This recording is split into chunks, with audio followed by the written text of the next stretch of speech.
Welcome to Homeschool Expert. I'm so glad you've joined me today to talk about how to survive and thrive in educating your child at home. Sometimes life unexpectedly presses families to homeschool their children because of a job change, an illness, a move, or even COVID.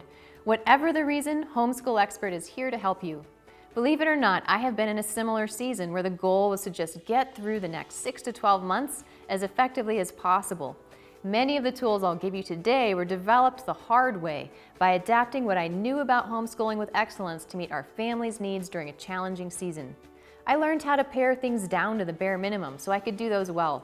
So today we will talk about super practical ways to think outside the box with scheduling, especially around how to make homeschooling work if both parents are employed full-time or if you are a single-parent household, where to find free and easy resources, how homeschooling can be adapted to urban versus suburban households during social isolation, and how to think about state standards and curriculum. I know it sounds like a lot, but you aren't alone. I am confident you can do this, and we are here to help. Let's get started. Today's lesson stands out visually from all the others because we want to encourage you that homeschooling can be fun. That being said, I recognize the many options and variations of how to educate can sometimes be confusing. To help clarify, we'll start with a big picture perspective of education at home so you can choose what works best for your situation. Traditionally, there have been 3 categories for schooling at home. Thanks to COVID, now there are 4. When schooling at home during COVID began, the media was abuzz with suggestions, mostly from people who have never homeschooled at home, about how to homeschool on the fly. Unfortunately, much of the advice, though well-intended, wasn't coming from experienced homeschoolers, and homeschooling is very different from traditional education. Let's look at this chart to see how the difference matters. On the left, you see there are 4 education categories: public, private, public homeschool, and private homeschool. Above them are 2 versions for each category, online and offline. You can see that because of COVID, all 4 categories of education are now offered at home, either online or offline. The terms for these categories can vary by state, but the general descriptions apply. The key factors to consider across these 4 types of schooling are cost, autonomy, and authority, which you see in the color key to the side. By these I mean the financial cost families must pay outside of the traditional classroom for unique memberships or curriculum, the autonomy to decide how, when, where, and what to study, and the authority to determine assessment, teacher requirements, and timing of the school year. Starting top left is public online school, which is part of the traditional school district. Unlike Zoom School, which is emergency online public school at home, these courses were designed to be offered online through their district as part of their approved course load, using pre-recorded lessons, interactive digital reading material, and online exams. These online courses are still available within many districts, but like other classes, typically must be enrolled in at the beginning of the semester. They're also fully under the authority of the school district as part of the official public school curriculum. The key differences to point out about public online school is that parents are not responsible for the costs, nor do they have the authority to choose the brand of curriculum, day of study, or format. The authority belongs fully to the school, so cost is low, autonomy is low, authority is low. Offline public school or Zoom schooling is regulated, evaluated, and funded by the state. Even though it occurs within a student's home, by definition it's not homeschooling because the school district is still in charge. It is a temporary solve to an emergency crisis, and some families found it to be a great fit. As a former public educator, I have utmost respect for the thousands of teachers who adapted lesson plans online overnight to reach their students during this difficult season. Any challenges I bring up about Zoom school are not a reflection of the quality of our teachers, but of these difficult times. Similar to public online school, cost is low, autonomy is low, authority is low. There are many private online schools which have been a very helpful resource to parents during the COVID crisis. Developed with online study, assessment, and engagement in mind, these programs are often excellent in what they provide. By enrolling in a private online school, cost is high, accountability is shared, and autonomy is low. Similar to traditional public schools, private schools developed their own online strategy during COVID, where work typically done in the classroom setting was now transferred online. For this, cost is high, accountability is shared, autonomy is low. Public homeschooling is a hybrid between public and private homeschooling, often called charter schools or public schools at home, depending on your state. Parents who choose to homeschool through a charter are reimbursed funds by the state to cover a specific list of curricular and extracurricular expenses, often a couple $1,000s per student every year. Along with those funds comes support and accountability by the state, requiring parents to meet with a teacher of record every few weeks to design lesson plans and show proof of work. For parents new to homeschooling or wanting more accountability, this can be a good compromise for having some autonomy over content as well as support from the district. And within the category of public homeschooling, parents can select online, offline, or a fusion of the two. It's worth noting that public homeschooling comes with strings attached, as it should. It is a slightly more malleable form of public school because it's located in the student's home, is directed by the parent and district, and is partially funded by the state. So, cost is shared, autonomy is shared, authority is low. Private homeschooling is the most customizable of all the forms of schooling and is the traditional form of homeschooling that originally sought official legalization in the 1980s. Parents who choose this model do so because they want to tailor the pace, curriculum, schedule, and focus of their child's education. This form of schooling provides families with the greatest amount of autonomy, empowering them to customize their curriculum and school schedule as it best fits their needs. Similar to public homeschooling, parents can select online, offline, or a fusion of the two. That means cost is moderate to high, autonomy is high, and authority is high. Which of these four modes best fits your family is up to you. Consider the trade-offs of cost, autonomy, and authority and ask yourself, what is the best way to prioritize them given my family's needs? What about my child's needs? And are there creative ways to make this possible with my work schedule? Parents in the United States retain the legal rights to disenroll or re-enroll their children from public school at any point in the year if they meet their state's criteria, even in the face of COVID. Every state has different requirements, so please check out homeschoolexpert.com to discover yours. I will also add to the discussion that homeschooling is a lot like a wedding. It costs as much money as you have to spend. I have seen families purchase high-end curriculum tutors, international learning experiences, and so on for their children. I've also seen parents give their student an excellent, thoughtful education with modest materials, like a math book, a reading list, the internet, and a library card. A big consideration for families discussing these four types of schooling, especially because of the isolation of COVID, is how to balance the social needs of your child on a screen with the academic needs of your child in a customized format. There is no easy answer except to encourage you to prioritize what is most important to the overall success of your child in this season, and to encourage you to research creative learning alternatives within all four learning models. For instance, there are online learning platforms available to homeschoolers as well as public school students that provide weekly connection online with students and peers. In the meantime, let's move on to talk about flexible structure. What makes this transition easiest for all involved is super clear expectations. In other words, write them down. Prison studies, military protocol, educational paradigms, and special need therapists all believe this same principle, that structure creates a clear purpose, a sense of calm, and is an effective way to accomplish a goal together. Sometimes the surprise changes in our life may make us feel a little trapped, so why not learn from others who have felt limited by circumstance, need, or geography to see how they overcame? Let's start with that first word, flexible. One of the most frequently cited reasons among parents for loving homeschooling is how it is flexible and adaptable. There is nothing magic about having school on a weekday morning between September and May. For families with dual-income households or single moms who leave their children with Nana during the day while she works, you, yes you, can homeschool with a little flexible thinking. With a ratio of 1-to-1 or even 1-to-4, it takes about 2 to 4 hours a day to school an elementary student, 4 to 6 to school a junior higher, and 5 to 7 to school a high school student at home, and that's with no extra homework. Given that, what would it look like to homeschool over the weekend for half the day and then finish up schoolwork together on weekday evenings or whenever you're off shift? What would it look like for one parent to teach math and science and the other to teach history, literature, and writing? And by combining them into that format, doing less work by covering multiple subjects at once. What would it look like to cover less hours of schoolwork each week over 9 months and instead to school for less hours each week for 12 months? At the end of the year, as long as you've completed the curriculum, the time of day or day of the week is irrelevant as long as your student has mastered the material. I have known single moms who teach their children the core content on the weekend, leave them with assignments to do with Nana while mom goes to work, and mom comes home in the evening to check the work and answer any questions. Is it extra work for mom?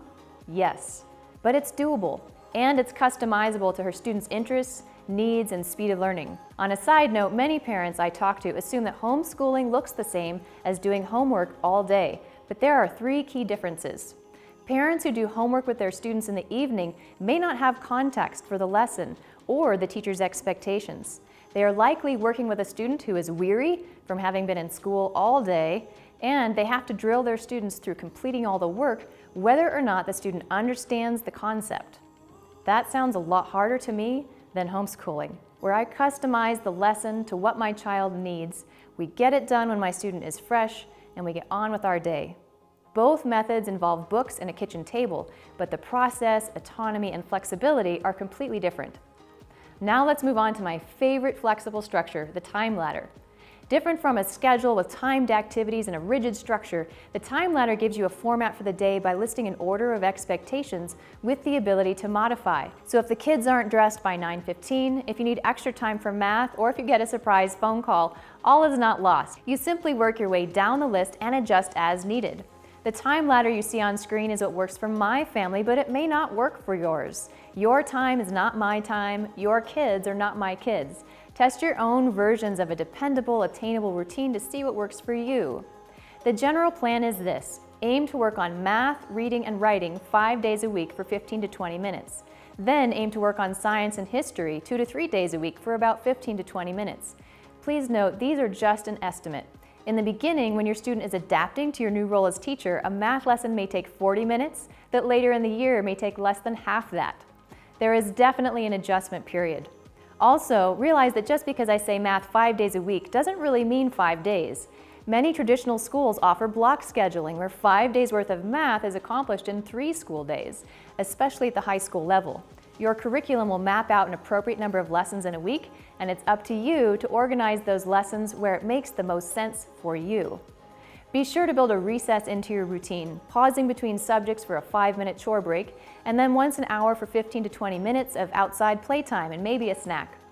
Circling back to 4 ways to educate at home, if you have chosen private homeschooling, you will have the most autonomy and creativity in building your school schedule to adapt to your lifestyle, whereas all the other options will require you to work more to their pace and schedule. Let's look a little more at structure. As I said before, we all do better when we know what's expected of us. I encourage you to type up a set of student goals to have your child read aloud each morning. You are welcome to use ours, available on the website, which say simply, I promise to work my best with a good attitude, sit with a quiet body, head up, respect personal space, focus and smile, treat supplies with respect. Note that these are all do statements. If I tell you not to scratch your nose starts to itch, right?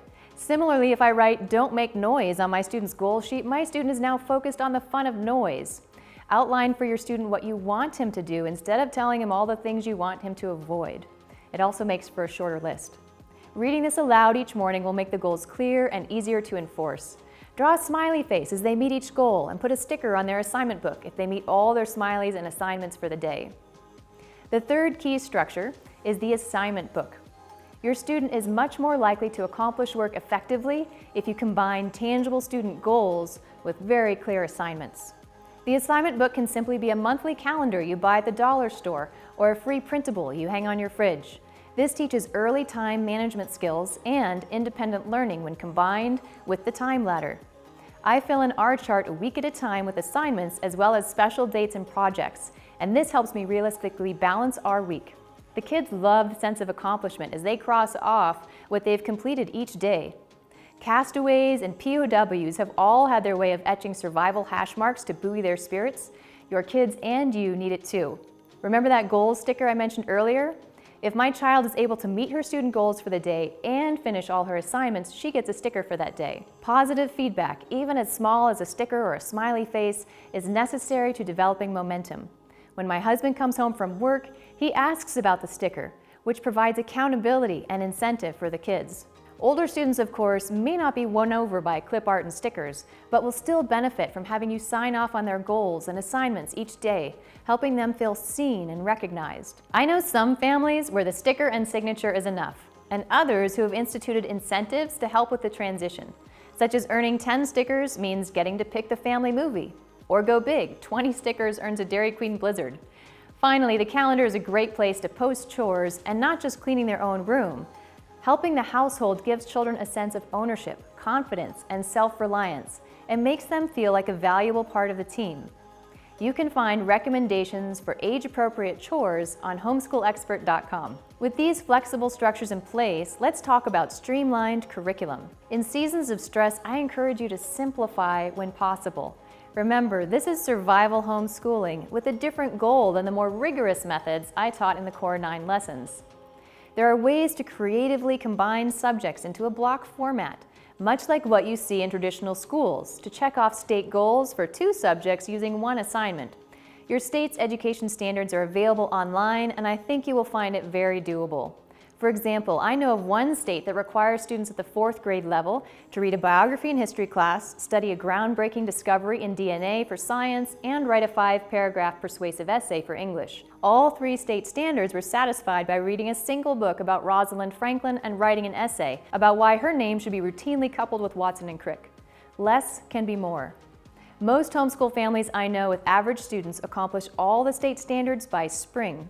And those families with students who qualify for an Individualized Education Plan, or IEP, have different standards. Reading your state standards will help you see what's required for the year so you know how to simplify it. Some states require you teach a certain list of subjects throughout the year, but please note, they are not necessarily asking you to teach all those subjects every day or even every week. Some can be organized on a block schedule, such as health, where you focus on it for a month or 2 during the year alongside your core subjects. Also important to note is that if your state has a required list of subjects, that does not necessarily mean you must purchase curriculum in that subject. If it's easiest for you to purchase a block of ready-made curriculum and lesson plans, go for it. Or if your budget is constrained, you can address that subject using free online or library resources. So read your state's requirements carefully and don't feel like you have to require more of yourself than the state does during this season. Let's talk about paring things down. Did you know that most grammar and math curriculums include not only the core content but additional exercises, so teachers can assign work if needed? It's a revelation for most homeschool parents in their first year or 2 to discover that they don't have to complete every single problem on the page. Once your student has mastered the concept, move on and make space for a little review here and there to maintain mastery.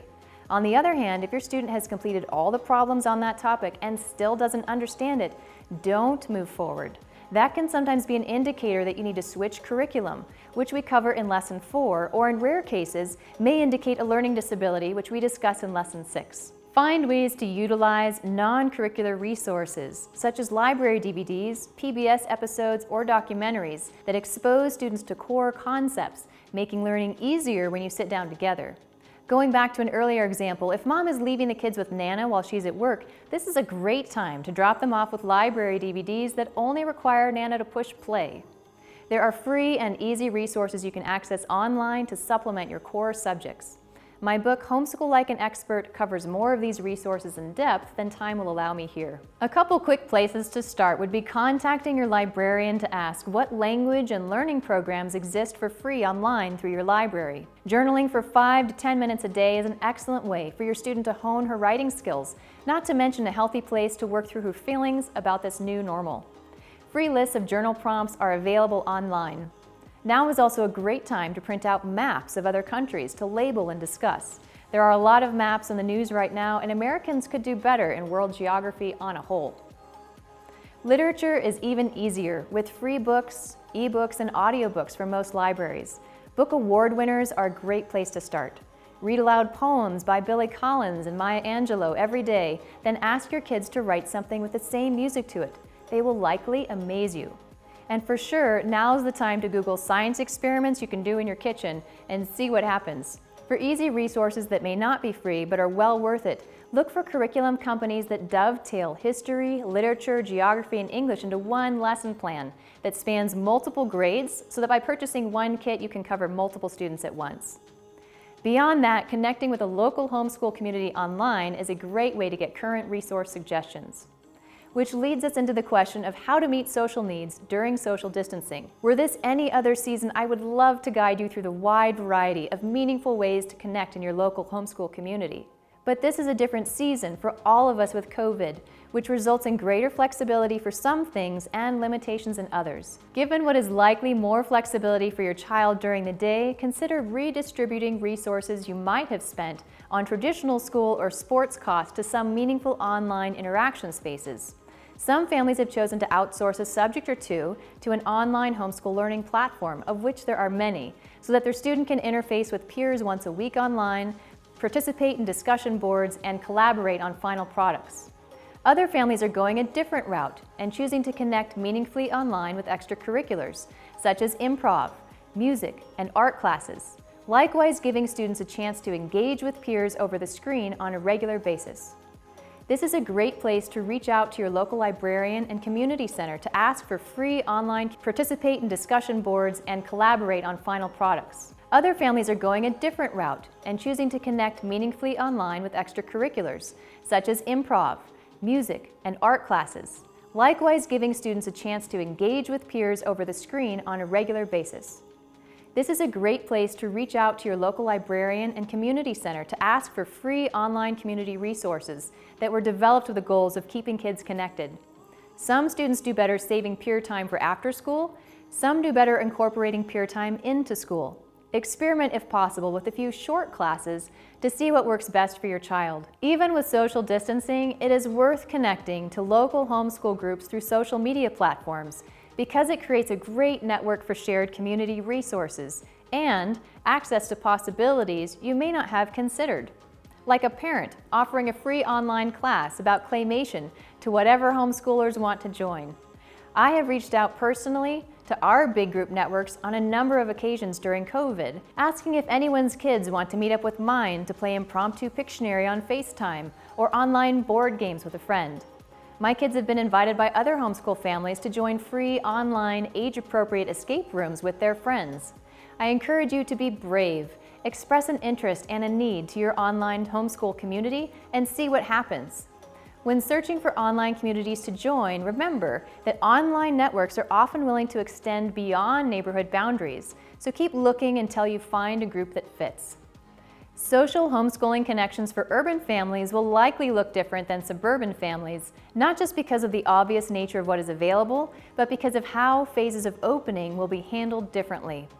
For urban families, to the extent it's possible, look for ways to get outside that connect back to your curriculum as well as your friends. For example, what would it mean to study the architectural history of your city and organize a scavenger hunt? Parents can swap reading resources over email and all the students can share selfies with backgrounds of the buildings they discovered. Suburban families may find it easier to meet up outdoors to go on a socially distanced hike. There is certainly a lot we can't do during this time, but there is also potential to connect to our community in innovative ways if we're willing to join and start asking. Lastly, but still important, look for ways to reward yourself. Make time to dream with your kids during this season. Have you always wanted to learn to crochet a beanie? I bet there's a YouTube video about that. Make a bucket list and put it on your calendar. Writing it down will actually help it happen. Family game nights, roasting s'mores under the broiler, and other bright spots can be listed here too. Planning fun gives everyone something to look forward to and helps offset anxiety. Oodles of studies have been published showing the positive mental health benefits of being able to control and manage our time. What a great opportunity to give your kids that same sense of control and freedom in their education during this season. COVID has taught us to adapt our expectation of what is possible with education. For parents struggling with the online format of emergency education at home, the rigidity of its pacing during the workday, and concerns about screen time, perhaps it's worth looking into private homeschooling. There is an ocean of curriculum choices that now exist, many of which come with teacher plans to make your pacing choices easier. It's worth exploring. It's the most flexible of all the education styles and may prove more adaptable to your family's goals, home life, and child's learning preferences.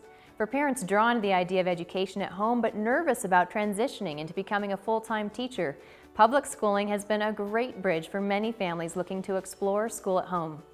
Homeschooling is more than finishing schoolwork at home. It's an opportunity to develop a self-motivated, responsible, creative learner. With the right balance of structure and flexibility, reward and restraint, chores and fun, we can all make the most of this season. If there's one thing families have discovered during COVID, it's that school can be something new, that there's more than one way to learn, and that home might be a great place to have school after all. Thanks for joining me on Homeschool Expert. See you next time.